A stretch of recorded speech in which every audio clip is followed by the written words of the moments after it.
네, 이슈앤피플 2부 함께하고 계신 지금 시각이 2시 이제 15분을 향했습니다.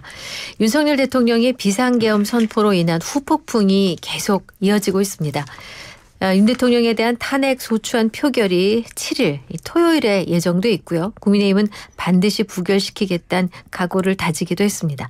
자, 최병천 신성장 경제연구소장, 김기흥 전 대통령실 부대변인 모시고 얘기 나눠보겠습니다. 어서 오십시오. 안녕하세요. 안녕하세요. 네. 자, 7일은 또 올해 가장 중요한 정치적 슈퍼데이가 될 전망입니다. 윤석열 대통령 탄핵안과 김여사 특검법 동시에 표결될 예정인데 제각각 이제 가결 숫자가 다릅니다. 네. 자, 먼저 전망부터 들어보겠습니다. 김기흥 부대변인. 저는 탄핵도 부결, 네. 특검도 부결입니다. 아, 그렇게 보시니까. 네. 그러세요? 네. 그 이유는 이유. 네. 우선적으로 탄핵 관련해서 네. 뭐 한동훈 대표하고 여타 한 18분이 네. 계엄 해제에 대해서 찬성을 네. 하셨죠. 네. 국회 들어가서 이제 투표를 하셨는데 그 계엄에 대한 입장과 네. 대통령 탄핵의 입장이 등치되는 건 아니거든요. 그렇죠. 같을 네. 수 없는 거고요. 무엇보다도 이 부분에 있어서 지금의 탄핵이 되고 조기 대선이 됐을 때 과연 그 혼란 불확실한 상황 속에서 누구한테 소위 말한 대권의 향보가 누구한테 가느냐 했을 네. 때 이재명 사법 리스크가 이렇게 많은 분이 어떻게 보면 내년 상반기에 늦어도 하반기에는 최종심이 나오고 우리가 1심 선거 판결을 봤을 때 항소심에서도 분명히 피선거권 박탈 가능성이 큰 분이 있는데 이런 하자가 많은 사람이 대권을 갖는다는 건 이건 상식적이지 않은 상황이거든요. 네. 그래서 지금 계엄에 대해서 뭐 국민들의 시선에서 어떤 비판의 목소리가 있지만 그 탄핵은 또 달리 봐야 되거든요. 네. 그런 관점에서 한동훈 대표가 이제 부결을 당론으로 했고요. 네. 그다음에 특검 또한 이게 탄핵으로 가기 위한 징검다리 수순이잖아요. 네. 약한고리라고 하는 김건희 여사 관련해서 했었고 한동훈 대표가 당원 게시판 관련해서 뭔가 이거에 연계하는 거 아니냐. 그래서 특검에 대해서 전략적 모호성을 띄었지만 네. 이게 큰 사안이 벌어졌잖아요. 네. 그래서 이거는 진영과 진영의 싸움일 수 있고 네. 그다음에 이게 국민들이 바라볼 때 계엄에 대한 눈높이와 또 탄핵에 대한 눈높이 그다음에 또 조기 대선이 이루어졌을 때의 상황 여러 가지 상황을 복합적으로 봤을 때 저희는 단일 대우로 해야 되는 게 저는 국민에 대한 도리라고 봅니다. 근데 이거는 국민의 입장에서 애매한 게 이게 이제 대통령 탄핵을 막기 위해서는 뭐라도 출석을 해야 되고 예. 김 여사는 이제 이게 출석 의원의 과반이기 때문에 출석의원 3분의 2이기 때문에 이건 또 출석을 빠져야 되는 또 상황이 이게 보니까 탄핵이 제적 3분의 2더라고요. 그렇죠. 그다음에 특검은 제석 3분의 2. 그러니까 제적은 명부에 있으니까 3분의 2면 무조건 200명이 나와야 되는 거예요. 그렇죠. 200명 이상이. 그래서 단체로 소위 말해서 들어가지 않을 수도 있습니다. 그러다 보니까 이제 민주당이 꾀를 낸 거예요. 그래서 원래는 내일 정도 탄핵 할 수 있는데 내일 모레로 넘기고 더 설득을 하겠다는 거죠. 근데 제가 볼 때는 자체적으로 저희가 더 공고해지는 시간일 거고 저쪽에서는 11일 날에 김건희 여사의 특검을 가져왔죠. 근데 김건희 여사는 아예 안 들어가면 안 되잖아요. 그러니까 재석이니까 재석 3분의 2면 180명 충분히 되잖아요. 192석이니까 야권이. 그렇기 때문에 그걸 생각을 했는데 여러 가지 방안이 있습니다. 예를 들면 지금의 굳이 뭐 누가 시키지 않아도 국민의힘 국회의원들 입장에서도 제가 앞서 말씀드린 것처럼 이게 단순히 특검이 통과가 아니라 대통령 소위 말해서 조기 대선을 이끌 수 있는 하나의 어떤 기폭제가 될 수 있다는 그 위험성, 휘발성에 대해서 되게 엄중하게 보고 있거든요. 그리고 만약에 아니라고 한다면 그 표현이 뭐 단체 기권이라는 형태가 있어요. 뭐냐면 들어가서 명패하고 투표용지를 받습니다. 근데 기표소는 안 가는 거예요. 기표소에 가면 누가 어떻게 뭐하는지 모르잖아요. 그대로 나온다는 거죠. 그렇죠. 그렇다면 거기에서 그냥 놓기만 하고 그러면 이거는 아무것도 안 써준 기권이잖아요. 그러니까 그런 할 수 있는데 이렇게까지 해야 되느냐에 대한 상황을 봤을 때 지금은 전시입니다. 정시간입니다. 일단 탄핵도 특검도 안 될 것이다 라고 얘기를 했습니다. 최 소장님은 하실 말씀이 지금 막 무궁무진한 얼굴을 하고 계세요. 일단 희망사항과 전망을 좀 분리해 볼 필요가 있는데요.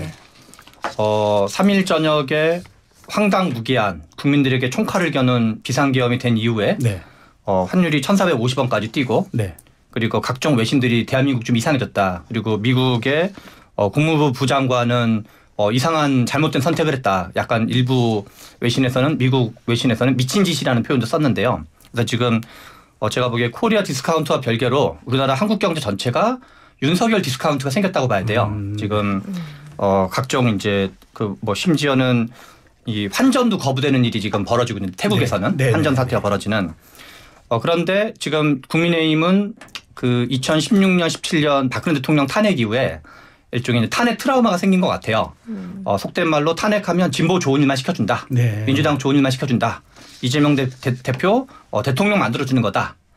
그 정무적 판단이 틀리지 않을 수는 있어요. 네. 근데 그러거나 말거나 윤석열 대통령은 제가 보기에는 약간 지금 약간 정신이 이상한 것 같아요. 이게 국무위원 대부분이 반대하고 심지어 오늘 보도에 의하면 국정원장도 반대했다는 네, 거거든요. 뭐 그런 보도가 있었어요. 한덕수 총리도 반대하고. 네.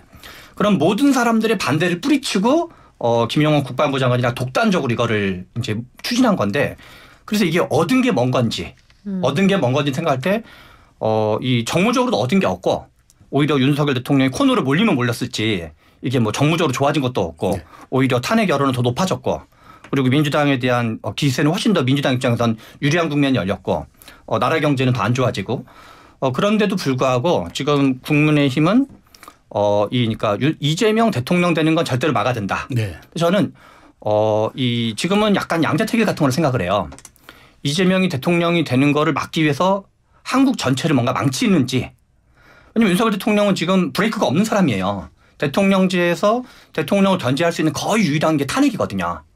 나머지는 대통령이 이 황당무계한 그리고 지금 한동훈 대표 본인이 위헌적 위법적 계엄이라고 본인이 얘기를 했어요.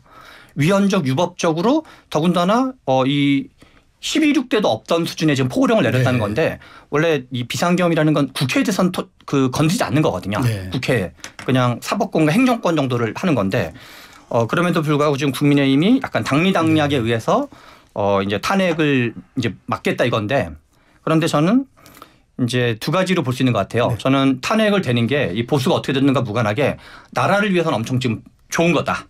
윤석열 대통령은 지금 탄핵 이외에는 이 약간 정신 이상한 분에 대한 브레이크 장치가 거의 지금 부재다시피 하는 거고 그러나 국민의힘이 오늘 이제 당론으로 그 부결을 지금 네. 당론으로 박수 추인했다 그러기 때문에 그리고 이제 민주당은 그래서 아까 말한 뭐 재적 3분의 2와 네. 재석 3분의 2라는 걸로 해서 김건희 특검을 지금 같이 열은 거거든요. 네. 그래서 국민의힘이 지금 회의 전술을 어떻게 하는지에 따라서 네. 일종의 출석 전술이라고 그럴까요? 네.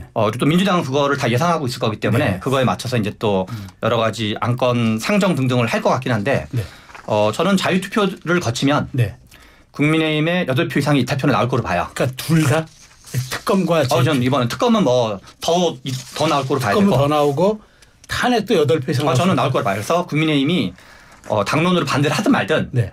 왜냐하면 이게 지금 제가 보기엔 나라 망치는 거를 감수하면서 지금 이제 민주당 그거를 막으려고 하는 거기 때문에 네. 지금 이제 이게 서로 상충되는 게 돼버렸거든요. 네. 그렇기 때문에 저는 자유투표를 붙이면 국민의힘에서 8표 이상의 이탈표는 나올 확률이 매우 높아졌고 네.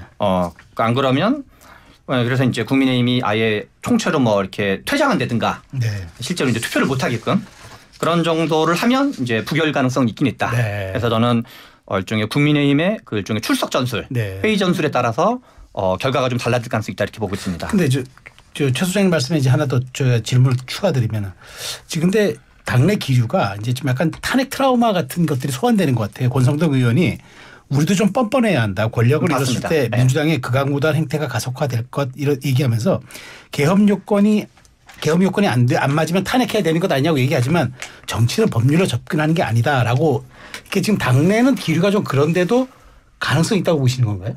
이게 이제 우리가 한 명의 국회의원이 네. 아마 여기 계신 분들 다 마찬가지고 시청자도 마찬가지인데 내가 속한 어떤 단체 이익과 국가의 이익 사이가 충돌할 때가 있어요 우리가. 지금 뭐 의사협회나 뭐 이런 데도 뭐 일부 그럴 텐데 어느나 다 그런 걸 할 거거든요. 그 민주당 의원이든 국민의힘 의원이든 네. 한 명 한 명의 양심이라는 게 존재하거든요. 그래서 지금 아까 전에 말씀드렸던 한국 경제가 이상하게 지금 완전히 추락하고 있고 네. 지금 외신들의 평가는 대한민국 약간 제3세계 비슷한 나라가 됐다. 네. 그리고 여행 금지 국가, 여행 주의 국가가 지금 됐거든요 실제로. 네. 그래서 국격이 엉망진창이 돼버렸어요. 그런데 지금 윤석열 대통령은 오늘 언론 보도에 의하면 내가 잘못한 게 뭐가 있냐라는 안하무인과 뻔뻔함을 정말 그 누리지 못하는 그런 거를 하고 있는데 국민의힘은 오직 그거인데 그러면 저는 국민의힘 의원들이 지난번에 18명이 국민의힘 주로는 친한계 의원들이었는데 18명이 계엄 무효에 찬성표를 던졌어요. 190명이 전원 찬성을 했는데 네네. 그러면 저는 그 양심에 대한 고민을 할 걸 생각해요. 네. 그리고 배현진 의원도 지금 외국에 있다가 돌아오면서 도저히 옹호할 수 없는 일을 했다 대통령께서. 네. 그런 거 하기 때문에 저는 그냥 양심에 의한 표결로 들어가면 저는 뭐 당론을 어떻게 하든가 무관하게 네. 저는 만약에 제가 국민의힘 의원이었어도 나라 망치고 이 탄핵을 막을 건지 아니면 나라를 지키고 민주당한테 권력이 넘어가도록 네. 할 건지라는 그 양심에 대한 어떤 고민의 진지한 고민이 빠질 거로 봐요. 그리고 지금 윤석열 대통령 문제는 뭐냐면 개선의 정이 없고 본인은 잘못을 인정하지 않고 앞으로 더한 짓도 할 수 있다는 게 문제인 거예요. 이게 끝이 아니라 시작이라는 게 문제인 거예요. 그렇게 보세요. 네. 말씀드릴까요? 우리 최병천 소장님이 평소와 답지 않게 뭐 계엄에 대해서 많은 분들이 놀랬죠. 저도 놀란 건 사실입니다. 네. 그러니까 근데 지금 말씀 중에서 계속 정신이 이상하다 네. 그런 부분에 대해서 그렇다면 이재명 대표가 제가 정신이 이상한지 아닌지 제가 얘기한다면 불쾌하시겠죠. 네. 그러니까 사실 그분은 주변 인물이 그렇게 죽어도 춤추던 분 아닙니까? 제가 한 말씀 드리자면 가랑비에 옷 젖는다가 있죠. 그럼 속담에 그런 말이 이게 있죠. 보면 이재명 대표가 대선에서 졌어요. 근데 그분이 반성하는 거는커녕 당대표 나왔죠. 그다음에 네. 배지 달았죠. 네. 그분이 당대표 그 공천 어떻게 받으신지 아십니까? 사람들 잊었어요. 박지원 전 비대위원장한테 전화를 해서 네. 협박했습니다. 압박했어요. 그거는 박지원 비대위원장이 얘기를 해서 기사가 다 됐어요. 네. 근데 우리는 다 잊었어. 네. 본인이 배지 달 때 공천을 달라고 전화를 한 사람이에요. 공천 개입 운운할 게 아니라 네. 본인이 직접 그랬던 분입니다. 그리고 어떻게 했습니까? 당내 민주주의 있나요? 비명 행사해가지고 다 했잖아요. 네. 학살하지 않았습니까? 그래서 만들었습니다. 그래서 뭘 했습니까? 2년 반 동안 탄핵 18번 했습니다. 검찰총장 이번에 오늘 통과시켰죠? 감사원장 통과시켰죠? 네. 방통위 통과시켰죠? 헌재도 지금 제대로 운영 안 되죠? 예산까지도 그러지 않았습니까? 사법기관 무기력하게 만든 거잖아요. 이런 게 정상인가요? 이게 건전한 비판인가요? 발목 잡기를 넘어서 발목 부러뜨리고 대통령 운운해서 대통령 탄핵한다고 끌어내리고자 그렇게 탄핵 특검 이게 정상인가요? 그런 부분에 대해서 강대강이 부딪히는데 대통령 입장에서 할 수 있는 권한이 뭐느냐. 물론 그 카드에 대해서 동의하지 않지만 네. 오죽했으면 하느냐. 물론 국민 정세에 맞지 않습니다. 하지만 지금의 야당이 이재명 대표 한 사람을 위한 야당 아닌가요? 아니 그러면 정과 사범에 지금 몇 개죠? 17개 혐의 아닌가요? 5개 재판? 그게 다 우리가 윤석열 정부 검찰에 만들어놓은 소설인가요? 1심 유죄 받지 않았습니까? 공직선거법 관련해가지고. 그러니까 저는 그래요. 지금의 여야가 이렇게 되는 부분에 대해서 저도 슬픕니다. 뭔가 중도적이고 뭔가 정치가 이루어졌으면 좋겠어요. 그런데 법에 더해서 대화 협치라는 어떤 그런 것들이 작동이 돼야 되는데 뭔가 여백의 미가 없지 않습니까? 수의 어떤 절대적인 수에 의해서 다수결이라는 어떤 폭력에 의해 가지고 모든 것들이 가르마 타지지 않습니까? 그렇다면 정치라는 공간이 없는 거죠. 그러니까 제가 드리고 싶은 말은 뭐냐면 저는 그겁니다. 저도 계엄은 반대해요. 하지만 지금의 지고지순한 이재명 대표와 조국 대표가 흠결이 없나요? 누구보다도 흠결이 있는 사람이고 그 사람들은 1심 유죄, 1, 2심 유죄를 받은 사람입니다. 근데 그 사람들이 하는 지금 조기 대선을 했을 때 뻔히 보이는 판인데 그거에 대해서 그냥 넋놓고 있는 게 민주주의인가요? 그건 관점이 다를 수 있는 거예요. 그렇기 때문에 저는 대통령을 비판하는 것까지는 전 이해해요. 하지만 뭐 정신이 이상하다 그렇게 얘기하는 부분에 대해서는 제가 받아들이기 되게 불쾌합니다. 네네. 이게 좀만 더 드려야 될 것 같은데요. 네네네. 저는 지금 김기웅 전 대변인께서 말씀하시는 게 거의 정말 전두환 같은 주장이라고 생각을 해요. 정치적 도의적으로 책임질 수 있는 거랑 내란죄는 차원이 다르게 봐야 되는 거예요. 우리도 지금 김기웅 전 대변인 됐건 저가 됐건 흠결 없는 사람은 아무도 없어요. 지구상에. 흠결 없는 사람은 다 비판할 수 없는 게 아니라 이 수준이 다른 거예요. 민주화 운동은 옛날에 100% 완전 무결했나요? 흠결 전혀 없었나요? 민주화 운동도 흠결이 있어요. 그러나 광주 시민들을 학살한 전두환이랑은 격이 달랐던 거예요. 그거를 다 흠결 1이 있는 거랑 흠결 99가 있는 거랑 흠결 999가 있는 거랑 다 등치시키면 안 돼요. 지금 이재명 대표가 잘못한 건 정치적 도의적으로 그런 거에 대한 어떤 논쟁거리가 있는 거고 지금 윤석열 대통령은 한동훈 대표가 인정한 것처럼 위법하고 위헌적인 헌법에서 절대 써서 안 되는 35년 만에 비상계엄을 선포한 거예요. 제가 말씀드릴게요. 이거는 차원이 다른 건데 이것이 야 이쪽 흠결이랑 저쪽 흠결이 있으니까 아무 관계없다고 퉁치는 거는 저는 퉁치는 게 아니라 기본적으로 이재명 대표가 민주당이 하는 부분에 대해서 결코 가볍지 않다는 겁니다. 여기까지. 이걸 토론하자고 여러분을 모신 건 아니고요. 사실 근데 저희가 그래도 보도 채널이고 공영방송인데 좀 정신이 나간 것 같다라는 이런 표현이 조금 과했다고 저도 생각을 합니다. 그러니까 그 부분 그렇게 정리하고요. 일단 오늘 나온 여론조사 하나 좀 보겠습니다. 대통령 탄핵에 관한 찬반 여론조사 결과가 오늘 하나 나와서 눈길을 끌었는데 윤 대통령 찬성에 리얼미터가 조사한 겁니다. 저희가 아까 이거는 일부에 말씀드렸기 때문에 빼고 윤 대통령 탄핵에 찬성하는 분이 73.6% 그다음에 내란죄가 된다고 말하는 분이 응답한 분이 69.5% 대통령 지지율과 부정평가와 긍정평가에 조금 비슷한 그런 숫자인 것 같아요. 먼저 조사 전문가 최소한께 한번 여쭤보겠습니다. 결과 어떻게 보세요? 두 가지가 오늘 발표됐었는데요. 하나는 방금 말씀해 주신 리얼미터에서 하나가 나왔고 뉴스토마토도 비슷한 게 나왔어요. 뉴스토마토에서는 탄핵을 찬성한다가 72.9%가 나왔고 그다음에 내란죄 성립된다라는 게 75.2%가 나왔거든요.